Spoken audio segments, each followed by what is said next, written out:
ಅಂಥದ್ದು ಬಹಳಷ್ಟು ಸಂತೋಷ ಆಗಿದೆ, ಬಹಳಷ್ಟು ಅದ್ದೂರಿಯಾಗಿ ಮಾಡ್ತಾ ಇದ್ದಾರೆ ಸರ್. ಈ ವರ್ಷದ ಹುಟ್ಟುಹಬ್ಬ ಬಹಳ ವಿಜೃಂಭಣೆ ಇವೆಲ್ಲವನ್ನ ಬಿಟ್ಟು ಸ್ವಲ್ಪ ಸಾಧಾರಣವಾಗಿ ಹುಟ್ಟುಹಬ್ಬವನ್ನು ಆಚರಣೆ ಮಾಡಬೇಕು ಅಂತಕ್ಕಂಥದ್ದು ನಾನು ಎಲ್ರಿಗೂ ಕೂಡ ಮನವಿ ಮಾಡಿದ್ದೆ. ಇಲ್ಲಿ ಇದು ನಮ್ಮ ಸ್ವಂತ ಕ್ಷೇತ್ರ, ಮಾತೃ ಕ್ಷೇತ್ರ.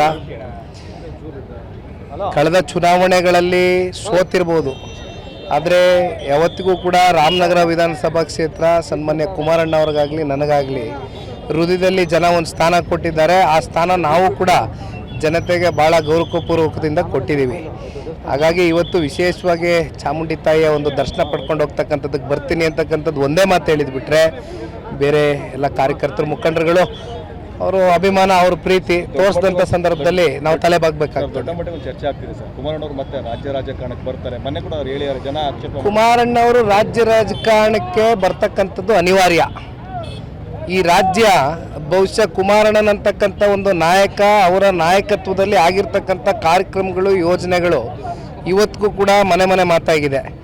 ಬಹುಶಃ ಇತ್ತೀಚಿನ ದಿನಗಳಲ್ಲಿ 2.5 ವರ್ಷದಲ್ಲಿ ಈ ರಾಜ್ಯ ಸರ್ಕಾರದ ಈ ಆಡಳಿತ ಯಂತ್ರವನ್ನು ನೋಡಿದಂಥ ಸಂದರ್ಭದಲ್ಲಿ ಎಂಥವ್ರಿಗಾದರೂ ಕುಮಾರಣ್ಣ ಅವರು ಈ ರಾಜ್ಯದಲ್ಲಿ ಮುಖ್ಯಮಂತ್ರಿ ಮತ್ತೆ ಆಗಬೇಕು ಅಂತಕ್ಕಂಥ ಚರ್ಚೆ ಪ್ರಾರಂಭ ಆಗಿದೆ. ಇದು 52 ಕ್ಷೇತ್ರ ನಾನೇನು ಪ್ರವಾಸ ಮಾಡಿದ್ದೇನೆ.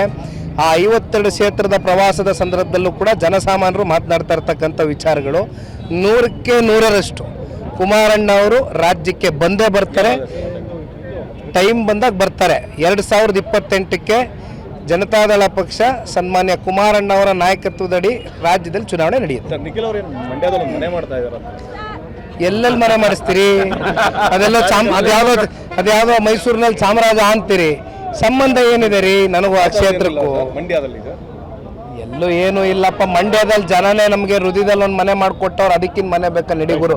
Thank you. ಅಂಥದ್ದು ಬಹಳಷ್ಟು ಸಂತೋಷ ಆಗಿದೆ, ಬಹಳಷ್ಟು ಅದ್ದೂರಿಯಾಗಿ ಮಾಡ್ತಾ ಇದ್ದಾರೆ ಸರ್. ಈ ವರ್ಷದ ಹುಟ್ಟುಹಬ್ಬ ಬಹಳ ವಿಜೃಂಭಣೆ ಇವೆಲ್ಲವನ್ನ ಬಿಟ್ಟು ಸ್ವಲ್ಪ ಸಾಧಾರಣವಾಗಿ ಹುಟ್ಟುಹಬ್ಬವನ್ನು ಆಚರಣೆ ಮಾಡಬೇಕು ಅಂತಕ್ಕಂಥದ್ದು ನಾನು ಎಲ್ರಿಗೂ ಕೂಡ ಮನವಿ ಮಾಡಿದ್ದೆ. ಇಲ್ಲಿ ಇದು ನಮ್ಮ ಸ್ವಂತ ಕ್ಷೇತ್ರ, ಮಾತೃ ಕ್ಷೇತ್ರ. ಕಳೆದ ಚುನಾವಣೆಗಳಲ್ಲಿ ಸೋತಿರ್ಬೋದು, ಆದರೆ ಯಾವತ್ತಿಗೂ ಕೂಡ ರಾಮನಗರ ವಿಧಾನಸಭಾ ಕ್ಷೇತ್ರ ಸನ್ಮಾನ್ಯ ಕುಮಾರಣ್ಣ ಅವ್ರಿಗಾಗಲಿ ನನಗಾಗಲಿ ಹೃದಯದಲ್ಲಿ ಜನ ಒಂದು ಸ್ಥಾನ ಕೊಟ್ಟಿದ್ದಾರೆ. ಆ ಸ್ಥಾನ ನಾವು ಕೂಡ ಜನತೆಗೆ ಭಾಳ ಗೌರವಪೂರ್ವಕದಿಂದ ಕೊಟ್ಟಿದ್ದೀವಿ. ಹಾಗಾಗಿ ಇವತ್ತು ವಿಶೇಷವಾಗಿ ಚಾಮುಂಡಿ ತಾಯಿಯ ಒಂದು ದರ್ಶನ ಪಡ್ಕೊಂಡು ಹೋಗ್ತಕ್ಕಂಥದ್ದಕ್ಕೆ ಬರ್ತೀನಿ ಅಂತಕ್ಕಂಥದ್ದು ಒಂದೇ ಮಾತು ಹೇಳಿದ್ಬಿಟ್ರೆ ಬೇರೆ ಎಲ್ಲ ಕಾರ್ಯಕರ್ತರು, ಮುಖಂಡರುಗಳು ಅವರು ಅಭಿಮಾನ, ಅವ್ರ ಪ್ರೀತಿ ತೋರಿಸಿದಂಥ ಸಂದರ್ಭದಲ್ಲಿ ನಾವು ತಲೆ ಬಾಗಬೇಕಾಗ್ತದೆ. ದೊಡ್ಡ ಮಟ್ಟದಲ್ಲಿ ಚರ್ಚೆ ಆಗ್ತಿದೆ ಸರ್. ಕುಮಾರಣ್ಣ ಅವರು ಮತ್ತೆ ರಾಜ್ಯ ರಾಜಕಾರಣಕ್ಕೆ ಬರ್ತಾರೆ, ಮೊನ್ನೆ ಕೂಡ ಅವ್ರು ಹೇಳಿದ್ದಾರೆ, ಜನ ಆಕ್ಷೇಪ. ಕುಮಾರಣ್ಣ ಅವರು ರಾಜ್ಯ ರಾಜಕಾರಣಕ್ಕೆ ಬರ್ತಕ್ಕಂಥದ್ದು ಅನಿವಾರ್ಯ. ಈ ರಾಜ್ಯ ಬಹುಶಃ ಕುಮಾರಣ್ಣನಂತಕ್ಕಂಥ ಒಂದು ನಾಯಕ, ಅವರ ನಾಯಕತ್ವದಲ್ಲಿ ಆಗಿರ್ತಕ್ಕಂಥ ಕಾರ್ಯಕ್ರಮಗಳು, ಯೋಜನೆಗಳು ಇವತ್ತಿಗೂ ಕೂಡ ಮನೆ ಮನೆ ಮಾತಾಗಿದೆ. ಬಹುಶಃ ಇತ್ತೀಚಿನ ದಿನಗಳಲ್ಲಿ 2.5 ವರ್ಷದಲ್ಲಿ ಈ ರಾಜ್ಯ ಸರ್ಕಾರದ ಈ ಆಡಳಿತ ಯಂತ್ರವನ್ನು ನೋಡಿದಂಥ ಸಂದರ್ಭದಲ್ಲಿ ಎಂಥವ್ರಿಗಾದರೂ ಕುಮಾರಣ್ಣ ಅವರು ಈ ರಾಜ್ಯದಲ್ಲಿ ಮುಖ್ಯಮಂತ್ರಿ ಮತ್ತೆ ಆಗಬೇಕು ಅಂತಕ್ಕಂಥ ಚರ್ಚೆ ಪ್ರಾರಂಭ ಆಗಿದೆ. ಇದು 52 ಕ್ಷೇತ್ರ ನಾನೇನು ಪ್ರವಾಸ ಮಾಡಿದ್ದೇನೆ. ಆ 52 ಕ್ಷೇತ್ರದ ಪ್ರವಾಸದ ಸಂದರ್ಭದಲ್ಲೂ ಕೂಡ ಜನಸಾಮಾನ್ಯರು ಮಾತನಾಡ್ತಾ ಇರ್ತಕ್ಕಂಥ ವಿಚಾರಗಳು 100ಕ್ಕೆ 100ರಷ್ಟು ಕುಮಾರಣ್ಣ ಅವರು ರಾಜ್ಯಕ್ಕೆ ಬಂದೇ ಬರ್ತಾರೆ, ಟೈಮ್ ಬಂದಾಗ ಬರ್ತಾರೆ. 2028ಕ್ಕೆ ಜನತಾದಳ ಪಕ್ಷ ಸನ್ಮಾನ್ಯ ಕುಮಾರಣ್ಣ ಅವರ ನಾಯಕತ್ವದಡಿ ರಾಜ್ಯದಲ್ಲಿ ಚುನಾವಣೆ ನಡೆಯುತ್ತೆ. ನಿಖಿಲ್ ಅವರು ಮಂಡ್ಯದಲ್ಲಿ ಮನೆ ಮಾಡ್ತಾ ಇದ್ದಾರೆ, ಎಲ್ಲೆಲ್ಲಿ ಮನೆ ಮಾಡಿಸ್ತೀರಿ? ಅದೆಲ್ಲ ಅದ್ಯಾವುದೋ ಮೈಸೂರಿನಲ್ಲಿ ಚಾಮರಾಜ ಅಂತೀರಿ.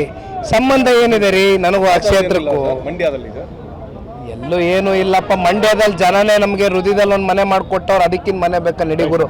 Thank you.